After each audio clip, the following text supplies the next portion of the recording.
ప్రస్తుతం మనం విశాఖపట్నం వాతావరణ హెచ్చరిక కేంద్రం వద్ద ఉన్నాం. అయితే వాతావరణానికి సంబంధించి పలు మార్పులు చేరుకున్నాయని చెప్తున్నారు వాతావరణ శాఖ అధికారులు. అయితే మనతో పాటు వాతావరణ శాఖ అధికారి ఉన్నారు. అయితే ఆయన్నే అడిగి తెలుసుకుందాం ఏం మార్పులు చేర్పులు జరిగాయి, ఎలా ఉంది వాతావరణం అన్నది. సార్ చెప్పండి సార్ వాతావరణం.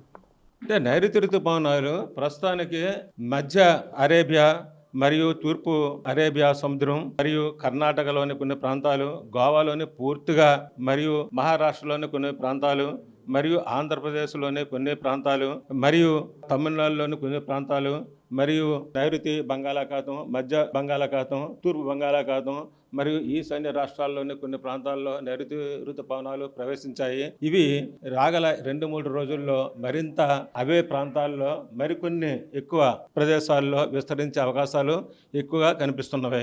మరియు ఒక ఉపరితల ద్రోణి జార్ఖండ్ మరియు దాని యొక్క పరిసర ప్రాంతాల నుంచి తెలంగాణ వరకు ఛత్తీస్గఢ్ మీదుగా సగటు సముద్ర మట్టానికి 0.9 కిలోమీటర్ల ఎత్తులో విస్తరించి ఉన్నది.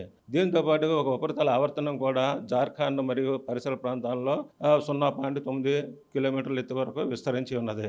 మరియు ఆంధ్రప్రదేశ్ దిగువ తూర్పు ఆవరణలో నైరుతి ఋతుగాలులు వీస్తున్నవి. మరి ముఖ్యంగా ఈ సంవత్సరం అయితే తీవ్రంగా వర్షం పడుతుంది లేదా తీవ్రంగా ఎండ కాస్తుంది. మరి దీనికి సంబంధించి ఏం కారణాలు ఉంటాయంటారు? దీనికి సంబంధించిన ప్రత్యేకమైన కారణాలు ఇది అకాల వర్షాలు. ఎందువల్లంటే కంటిన్యూగా సోలార్ రేడియేషన్స్ అంటే మార్నింగ్ అంతా సోలార్ రేడియేషన్ వస్తుంది, ఈవినింగ్ వెళ్ళేసరికి out going long way radiations వస్తుంది. దాని ప్రకారంగా క్యూములో నింబస్ క్లౌడ్స్ ఫామ్ అయ్యి అప్పటికప్పుడు ఎక్కడైతే ఫామ్ అవుతుందో అక్కడ ఇమీడియట్గా హెవీ రైన్ పడుతుంది. కొన్ని చోట్ల సివియర్ థండర్ స్టార్మ్స్ వస్తాయి.